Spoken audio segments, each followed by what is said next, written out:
Hello and welcome to Stories That Shape Us. My name is Joanna Daniel. So there is a conversation that I started yesterday on my Instagram page, in my stories, that I want to continue here around as we continue this week around raising awareness around sexual trauma.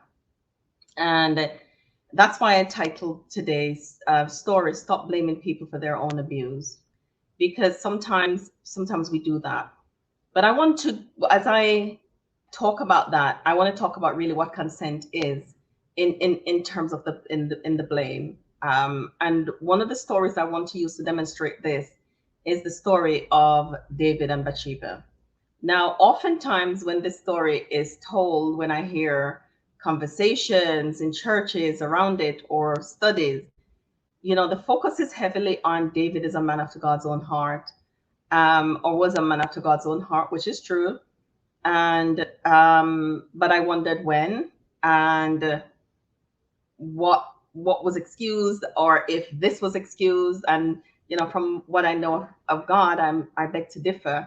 But I'm no theologian, as I like to say. I'm a counselor, so I'm listening to this from this perspective, and also from the perspective of knowing how things were back then, and still are to some extent. It was a heavily patriarchal time. David was the king. Everybody in his kingdom answered to him and was subjected unto him. And when Israel wanted a king, one of the things that Samuel told the people, God told Samuel, was that, if you get a king, they're going to do what the other nations with kings do. You're going to take your land, take your children, take your things, right? Nothing will be yours anymore.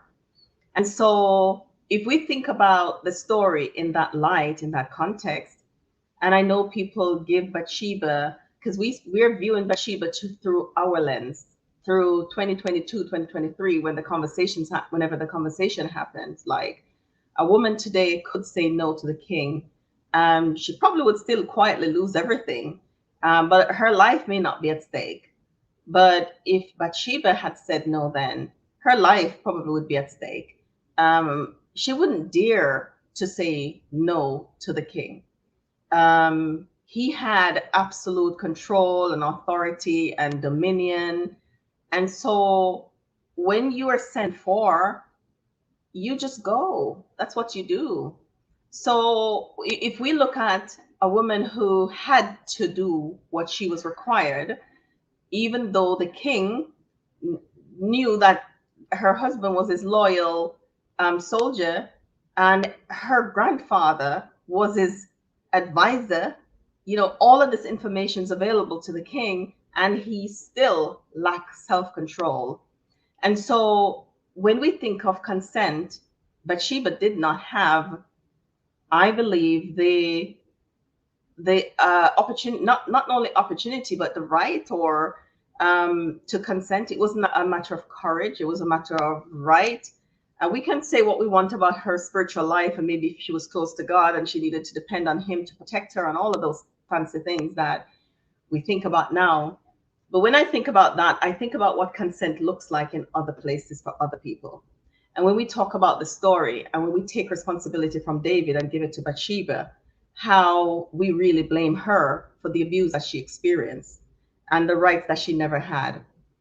And sometimes we see this happening when we see young people that have had experiences way too young with people that are older than them.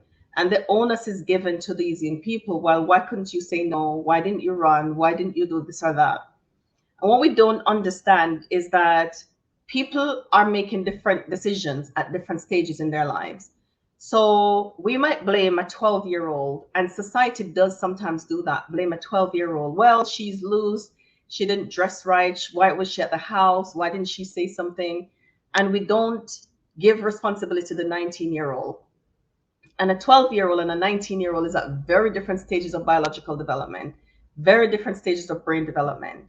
One is just going into the preteen stage, where the brain is at a different place of development, and one is near going towards the end, when the brain is still developing up to 25, but there are different stages, different places. One has a more awareness, more access to parts of the brain that the 12-year-old wouldn't have access to. And so one's making a decision and one's not making a decision, one's being led, right? And we have to see it in that context when we're thinking about consent.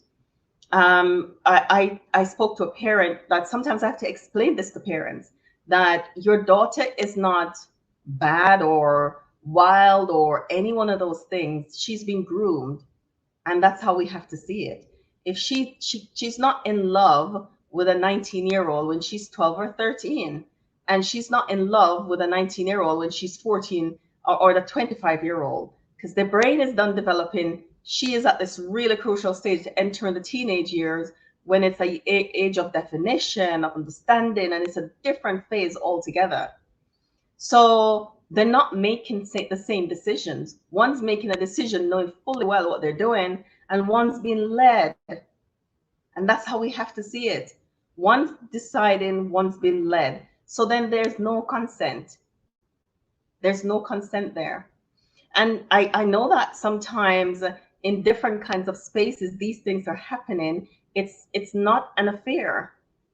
It's abuse, right? When people are at different stages, when somebody is in power, the pastor and the person in his church, it's not an affair, it's abuse, because it's an abuse of power, because he's in a powerful position and she isn't, right? And so sometimes when we think about consent, we have to look at it so broadly, when we understand the dynamics of what is happening, and when we understand where people are in their thinking, where people are in their development, who the perpetrator is, what positions do they have, what power do they have, what control do they have, people's belief that they can say no or should, or I was just reading a report this afternoon about the number of abuse that happens in church settings by people in leadership. And we have to call it that, because that's what it is. Because when somebody is in leadership, for example, so I'm moving on from people that are at different stages of biological development, and I'm talking now about people in power. And if you're in power and this is happening, you are abusing your power. And I don't know any other nice way to say it, any other fancy way to say it. And you probably need help too, but it's really important that you step back from whatever is going on and that you free people to be able to make decisions. So somebody in power coming to somebody who they're leading. So it's kind of like your boss trying to take you out on a date, and you know that they're in power. You know that sometimes your job is at stake. There's so many things that is going on at the same time. Now you might not go, but how does it feel when that happens? Because it's not a mutual relationship. Everybody's not on the same level sometimes when this is happening. And people often don't feel like they're on the same level. We're not at the same place, because one's there and I'm here. What if I say no? Will I lose my job? What will happen? And sometimes what we find, and this is something that we don't talk about, like sometimes in religious settings, that then the name of God is used as leverage to carry out the harm and take power away and take the ability to consent away. And the grooming, I talked about grooming on here in a series that I did some time ago. I think it was in February, around how grooming happens in church. Sometimes the leader won't just come and start a conversation and do things. It will happen in a more subtle way. There'll be a lot of grooming taking place first. A lot of grooming that is so subtle that before you know it, you're in this thing and it wasn't what you wanted. And you're feeling awful as you go to church, sitting down in the pew, hearing them preach. Sometimes they're married when they're doing this, right? So consent, you don't have consent. You're not consenting in the same way that the person in power, the person who is older, is making a decision, right? Making a decision. Now, when we experience sexual trauma, healing is our responsibility. But I wanted to have this conversation around consent. Of course, this needs to be a longer conversation. There's so many facets of it that we need to look at. And if you're watching this and you are in leadership in your church, you're in women's ministries, men's ministries, or you're in any form of leadership in your church, this might be something to do more on. I'm going to a church on the 6th of May that planned a program around one of our series. Perhaps this is something that you need to do, a more trauma-informed approach. Like, let's understand sexual trauma some more, and let's look at what consent is. Let's look at the dynamics of what's happening, and how can we keep people safe? How can we educate people around their decisions so we're keeping people safe in our churches? Because too many of the stories coming out of churches are making it unsafe for people. And so the way we tackle that is to have healthy conversations that are open and honest, that we educate people so that they can understand that when you make these decisions, this is the consequence of those decisions. So we can educate vulnerable people to go, you are not making a decision, this is what's happening instead. We can set people free when we do that. Because what's happening instead is that people are sitting in shame. People are sitting in shame, not knowing that they didn't consent, that decisions were made, that they went along because they had to, because they were groomed, that before they knew what they were doing, the person who started the process was well aware of what they were doing and they set it up that way. And that can make you feel extremely vulnerable and exposed and broken. But I want you to know that if this happened to you, that healing is possible. Once again, I'm going to encourage you to find a safe space of people who are leading spaces that you can heal from sexual trauma. There are lots of resources. If you go on our website at woundstoscars.com, or just further back in our podcast, we have everything that we do is geared towards your healing. And we go deeper in the Trauma Recovery Conference, June 16 to 18.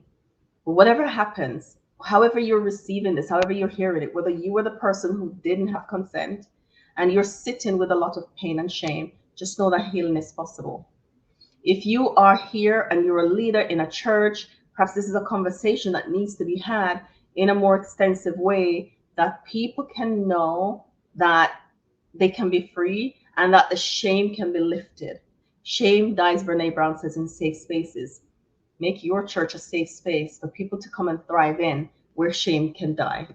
We're going to continue having this conversation around sexual trauma, looking at some other ways that it impacts our lives, because I'm hoping that in having the conversation and being honest about it, that we can start something that perhaps wasn't there before, and we can all heal. We can understand that the things that are happening are normal. They're normal, and we can heal from them as well. Thank you for joining me in this episode of Stories That Shape Us. I hope you'll join me on the next story.